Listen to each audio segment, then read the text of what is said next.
بسم اللہ الرحمن الرحیم۔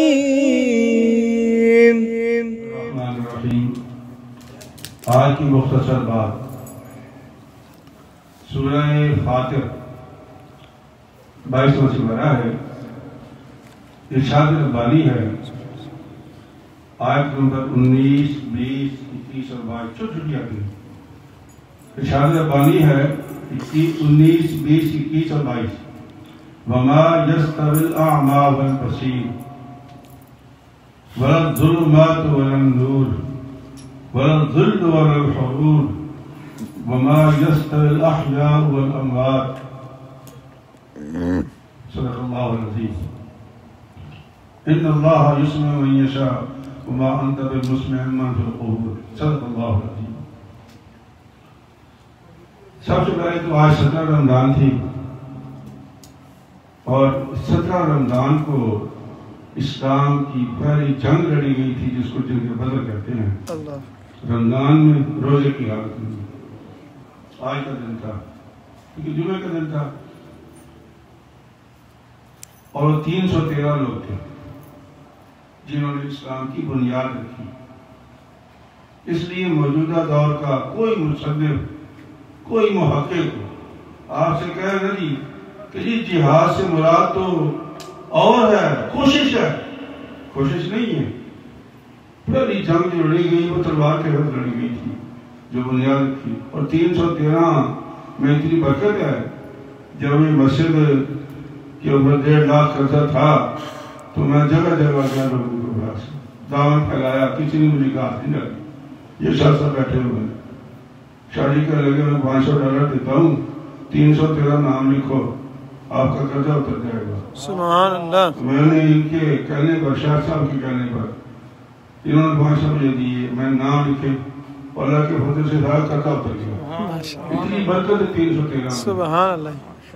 بہرحال ارشاد ربانی یہ ہے کہ قیامت کا دن ہوگا، گناہوں کا بوجھ سر پہ ہوگا، اور بندہ دیکھے گا بیٹے کی طرف، بیٹا دیکھے گا باپ کی طرف، بھائی کی طرف دیکھے گا، اور خیال یہ ہوگا کہ یار آ کے تھوڑا سا میرا بوجھ ہی اٹھا لو۔ وہ کہا نو نو نو نو، ہم نہیں اٹھائیں گے، تم ہی اٹھاؤ۔ وَلَا تَزِرُ وَازِرَةٌ وِزْرَ أُخْرَى، یہ پیچھے آیت چل رہی ہے۔ یہ اس لیے جواب ہے کہ ہمارے آج کل کا جو مسلمان ہے وہ 2-4 جماعتیں پڑھ کے سوشل میڈیا دیکھ کے اس کے عجیب و غریب خیالات ہیں۔ وہ کہتے ہیں جی سارے ٹھیک ہے، مرزا قادیانی بھی ٹھیک ہے، یہ غامدی بھی ٹھیک ہے، یہ واحد الدین خان بھی ٹھیک ہے، سارے ٹھیک ہے۔ وہ اپنے کام میں ٹھیک ہوں گے، ہم کب کہتے ہیں غلط ہے، ان کا کام ٹھیک ہے۔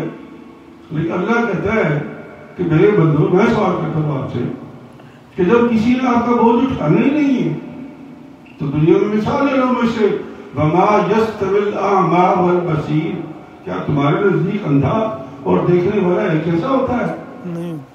وَلَا الظُّلُمَاتُ وَلَا النُّورُ، تمہارے نزدیک اندھیرا اور روشنی ایک ہے؟ وَلَا الظِّلُّ وَلَا الْحُرُورُ، سخت دھوپ اور چھاؤں وہ ایک ہے؟ وَمَا يَسْتَوِي الْأَحْيَاءُ وَلَا الْأَمْوَاتُ، کیا مر جانے والا مردہ اور زندہ ایک ہے؟ تو سب ایک ایسے ہو گئے تھے؟ تو وہی کوئی غلط تو ہوگا، تو غلط کو غلط کہو۔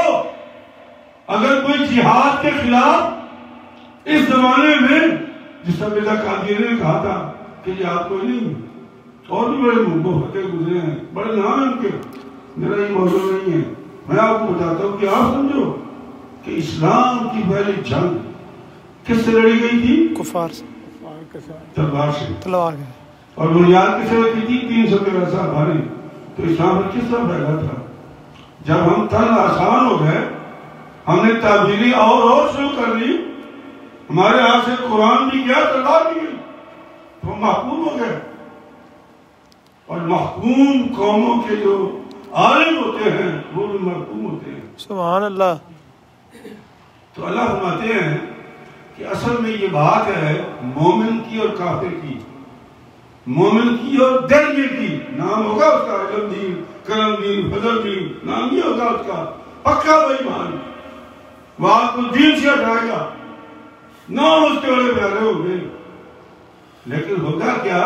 وہی تو دین، کتنا خوبصورت نام ہے، جہاد کے خلاف ہے۔ اچھا بولے انڈیا میں ہم ان کو کہتے ہیں گزر گیا، اللہ اس کو لے جائے گا، لے گے، ہمیں اس سے کوئی غرض نہیں، وہ اللہ کا مخلوق تھے گا، لے گا۔ انڈیا نے سب سے بڑا ایوارڈ دیا اس کو، کیوں؟ کہ وہ جہاد کی بات نہیں کرتا تھا، وہ کہتا ہے امن کی بات کرتا ہے۔ وہ بھائی امن کیسا؟ مسلمان کا کام یہ ہے کہ وہ مجاہد ہے، اندر کے ساتھ بھی اور باہر کے ساتھ بھی۔ تلوار کی بات آئے تو بھی مجاہد، اور نفس سے لڑنے کی بات آئے تو بھی مجاہد۔ کتنے لوگ ہیں ہمارے مسلمان کلمہ گو ہیں، گھر میں بیٹھے خبریں سن رہے ہیں، ڈرامے دیکھ رہے ہیں، فلمیں دیکھ رہے ہیں، اور ڈاکٹروں نے جی کہا ہے، بہانا باتیں، تو جی ڈاکٹروں نے کہا تو روزے رکھ سکتے۔ کتنی عمر ہے بھی تمہاری 60 سال، کتنی جی 62 سال۔ میں کہتا ہوں یہ سب بہانے ہیں، اللہ یہ کہ واقعی کوئی بیمار ہو تو وہ اللہ بھی کہتا ہے اس کو کہ ٹھیک ہے تجھے اجازت ہے، لیکن اگر تو ہمت کر سکتا ہے تو پھر کرنا ہمت، کیوں کہاں بیٹھا ہوا ہے؟ تو نہیں کر بیٹھ سکتے تو مجاہد بالنفس اور مجاہد بالسیف، یہ دونوں باتیں اللہ بیان کرتا ہے۔ تو اللہ کہتا ہے کہ یہ مت کہا کرو کہ سارے ٹھیک ہیں، اور سارے ٹھیک نہیں ہوتے، انداز دیکھنے والا ایک جیسا نہیں ہوتا، دھوپ اور چھاؤں ایک جیسی نہیں ہوتی، اور یہ جو مردہ ہے وہ زندہ ایک جیسے ہوتا ہے، جسے دھوپ چھاؤں ایک نہیں، انداز اور دیکھنے والا ایک نہیں، نور اور ظلمت ایک نہیں، مردہ اور زندہ۔ تو یہ جو اللہ فرماتے ہیں کہ میں تو ہر ایک کو سنا دیتا ہوں نا، وما انت بمسمع من، اے محبوب یہ جو چلتے پھرتے بندے ہیں نا، یہ بے ایمان مشرک، یہ مردے ہیں، کیا سناؤ گے تم ان کو؟ یہ مردے ہیں۔ اللہ نے زندہ چلتے پھرتے لوگوں کو مردہ کہا کہ مردوں کو آپ کی بات سمجھ نہیں آئے گی۔ یہ بڑے بڑے لوگ بیٹھے ہوئے پاکستان میں بھی، حوض بھائی، دودھ بھائی، لوز بھائی، پتہ نہیں کیا کیا لوگ بیٹھے ہوئے، اور دین کے خلاف ٹھوک کے وہ بیان کرتے ہیں اور ہم سنتے ہیں، ہم تو روکتے نہیں۔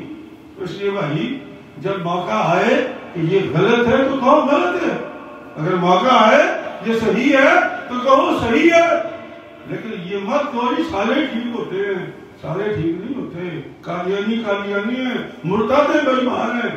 کل مجھے کال آئی میرے نوازی کی، استاد جی وہ بندہ بہت ہو گیا ہے، ہمارا بڑا ملنے والا ہے، قادیانی ہے، تو جی ہم اس کے گھر چلے جائیں؟ میں کہا مرزا قادیانی کا اپنا بیٹا فوت ہو گیا تھا، مرزا قادیانی کا اپنا بیٹا فوت ہو گیا تھا، فلاں نام اس کا نام تھا، اس کی میت گھر میں بڑی ہوئی تھی، اور چکر لگا رہا، 1 چکر 2 چکر 3 چکر، کسی کے اس کے مریض نے پوچھا حضور یہ آپ کا بیٹا ہے، جنازے کا حکم دے؟ اس نے کہا کہ یہ غیر مسلم تھا، میں اس کا جنازہ نہیں پڑھ سکتا۔ کیا کہا اس نے؟ یہ غیر مسلم تھا، میں جنازہ نہیں پڑھ سکتا۔ مرزا قادیانی نے اپنے سگے بیٹے کا جنازہ نہیں پڑھا چونکہ وہ اس میں ایمان نہیں لایا تھا۔ اور تو اور کل کی بات ہے، پاکستان کا جو وزیر خارجہ ظفر اللہ خان تھا، یہ دسکے کا ناروال کا، خالد میں فوت ہو گیا، تو اسے جنازہ نہیں پڑھا۔ لوگوں نے اس سے پوچھا حضور یہ اتنا بڑا بانی ہے پاکستان کا، مسلمان کا، آپ جنازہ کیوں پڑھتے؟ تو اسے پتہ کیا کہا تھا؟ اسے کہا کہ میں کافروں کا جنازہ نہیں پڑھتا، یا مجھے کافر سمجھ لو یا اس کو کافر سمجھ لو، میں کافروں کا جنازہ نہیں پڑھتا۔ تو جو ہمیں کافر سمجھتا ہو اس کے گھر میں جاؤ کہ فاتحہ کے لیے، تو توبہ کرو کہ سارے ایک جیسے نہیں ہوتے بھائی، غلط غلط ہوتا ہے، صحیح صحیح ہوتا ہے۔ تو اللہ تعالیٰ ہمیں سمجھ کی توفیق عطا فرمائے۔ بسم اللہ الرحمن الرحیم، اللہم صلی علی سیدنا محمد وعلی آل سیدنا محمد وبارک وسلم۔ العالمین ہم تیرے گناہگار و عاجز کمزور و ضعیف بیمار بندے تیری بارگاہ میں کھڑے ہیں، تیرا فضل مانگتے ہیں، تیرا کرم مانگتے ہیں، تیرا رحم مانگتے ہیں۔